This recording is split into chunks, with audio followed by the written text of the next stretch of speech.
Géminis, Géminis. Géminis.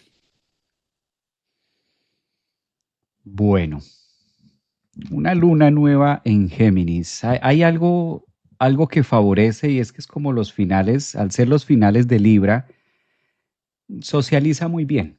Digamos que ahorita estos meses, estos últimos meses, los signos de aire, pues han tenido mucha energía disponible.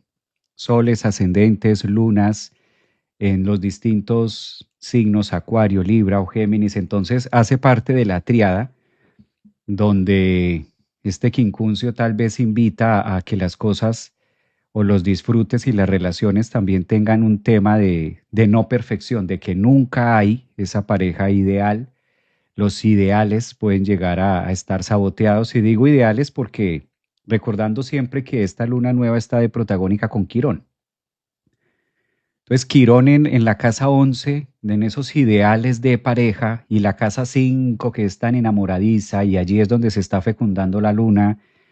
Las lunas nuevas se fecundan, ¿no? Finalmente Sol y Luna se encuentran y ocurre esta fecundación en Libra, y Venus que está allí, la casa 5 que es muy romántica. De todas maneras, la casa 5 invita al goce, al disfrute, al noviazgo. No en vano es la casa de el enamoramiento, es donde me enamoro, es donde tenemos en primera línea después de uno, 2, 3, 4 y de la familia, como que hago contacto en la 5 con un otro que me produce una cantidad de sustancias químicas y me voy creyendo que a lo mejor es la perfección y es lo total.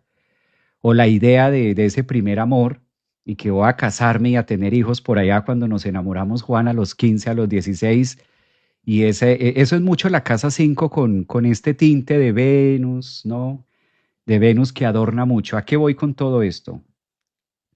Que si bien es un proceso humano que todos estamos viviendo por allí, Marte y Mercurio también en la casa 6 dice, bueno, ¿hasta dónde estamos dispuestos a soltar esa casa 5 y a no quedarnos ahí, que eso puede ser mucho de Géminis, quedarse mucho también en la casa 5? Y si esto deja de ser casa 5, entonces el amor ya se murió, ya se acabó, y hasta dónde solamente me permito vivir los ideales mágicos de casa 5.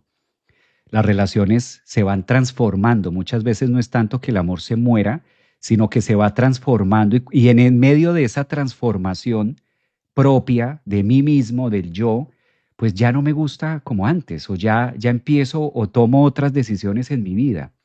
Entonces creo que esta es una gran oportunidad para soltar el ideal de lo que puede ser o de lo que tiene Quirón, de que la otra pareja me solucione, o de querer buscar en la casa 5 en esa magia, en ese elixir